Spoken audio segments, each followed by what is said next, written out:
50 سال پہلے دنیا کی طاقت تیل کے کنووں سے نکلتی تھی۔ آج مستقبل ان دھاتوں میں دفن ہے جن کے بغیر ایک بھی الیکٹرک گاڑی نہیں چل سکتی۔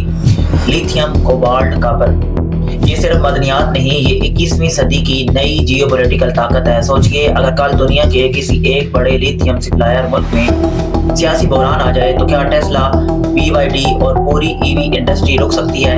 کیا دنیا واقعی تیل کے دور سے نکل رہی ہے یا صرف ایک نئے انحصار میں داخل ہو رہی ہے؟ اور اس پوری عالمی بساط میں پاکستان کہاں کھڑا ہے؟ کیا ریکوٹک پاکستان کا ہڈن اسٹریٹجک گارڈ بن سکتا ہے؟ آپ دیکھ رہے ہیں رائز ود محسن۔ دنیا تقریباً ایک صدی تک تیل کے گرد گھومتی رہی۔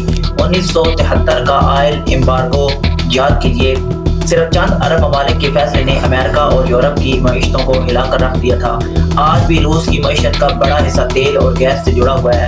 سعودی عرب، UAE اور خلیجی ممالک کی دولت کا بڑا ذریعہ بھی یہی انرجی ہے۔ لیکن اب دنیا بدل رہی ہے۔ الیکٹرک گاڑیاں، renewable energy, solar grades, battery storage, یہ سب ایک نئے معاشی انقلاب کی بنیاد بن رہے ہیں۔ اور اس انقلاب کا ایندھن تیل نہیں بلکہ لیتھیم، کوبالٹ اور کاپر ہیں۔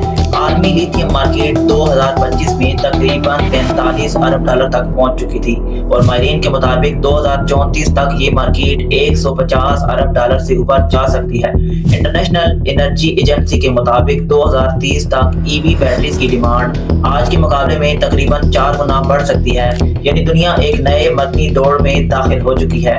اب ذرا دنیا کا نقشہ دیکھیے۔ جنوبی امریکہ میں ایک علاقہ ہے جسے لیتھیم ٹرائی اینگل کہا جاتا ہے۔ اس میں شامل ہیں چلی، ارجنٹینا، بولیویا۔ یہ تینوں ممالک دنیا کے تقریباً 50 سے 60% معلوم لیتھیم ذخائر رکھتے ہیں۔ صرف چلی کے پاس تقریباً 9.3 ملین میٹرک ٹن لیتھیم ذخائر موجود ہیں۔ لیکن دلچسپ بات یہ ہے کہ سب سے زیادہ لیتھیم پیدا کرنے والا ملک آسٹریلیا ہے۔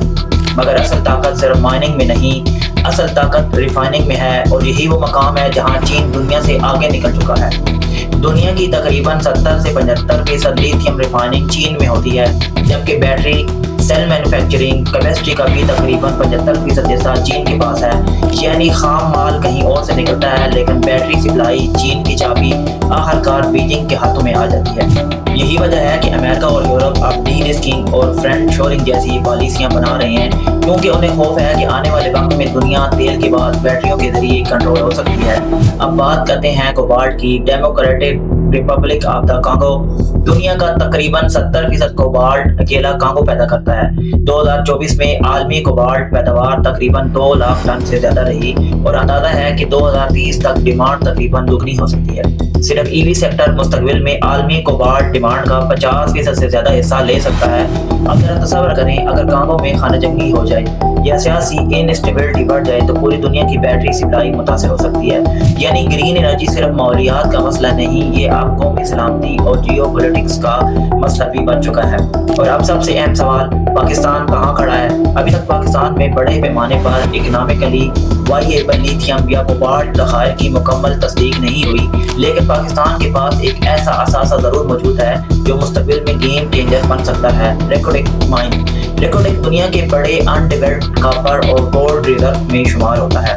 ماہرین کے مطابق یہاں تقریباً 5.9 بلین ٹن کاپر موجود ہے۔ اور کاپر کیوں اہم ہے؟ کیونکہ ایک الیکٹرک گاڑی عام گاڑی کے مقابلے میں تقریباً 2 سے 3 گنا زیادہ کاپر استعمال کرتی ہے۔ چارجنگ انفراسٹرکچر، پاور گریڈ، ونڈ ٹربائن، سولر سسٹم سب کاپر پر انحصار کرتے ہیں۔ یعنی اگر پاکستان صرف خام دھات نکالنے کی بجائے ریفائننگ، پروسیسنگ اور مینوفیکچرنگ میں داخل ہو جائے تو آنے والی گرین اکانومی میں اہم کردار ادا کر سکتا ہے۔ لیکن اگر ہم صرف خام مال بیچتے رہے تو اصل منافع ہمیشہ دوسرے ممالک لے جائیں گے۔ پاکستان کے لیے یہ وقت فیصلہ کن ہے۔ ہمیں گرین مائننگ پالیسی لانی ہوگی، منرل پروسیسنگ انڈسٹری بنانی ہوگی اور گلوبل سپلائی چینز میں اپنی جگہ بنانی ہوگی، کیونکہ حقیقت یہ ہے کہ 20ویں صدی تیل نے لکھی تھی لیکن 21ویں صدی شاید لیتھیم، کوبالٹ اور کاپر لکھیں گے۔ اور اب سوال صرف یہ ہے، کیا پاکستان مستقبل کی اس دوڑ میں کھلاڑی بنے گا یا صرف دوسروں کا کھیل دیکھتا رہے گا؟ آپ کی کیا رائے ہے؟ کیا ریکارڈنگ پاکستان کی قسمت بدل سکتا ہے؟ کمنٹ میں ضرور بتائیے، اور ایسے ہی ڈیپ جیو پولیٹیکل اور اکنامک انالیسس کے لیے چینل رائز ود محسن کو سبسکرائب کرنا مت بھولیے، کیونکہ آنے والی جنگ شاید تیل پر نہیں، سپلائی چین پر ہوگی۔ میں ہوں محسن، اجازت دیجیے۔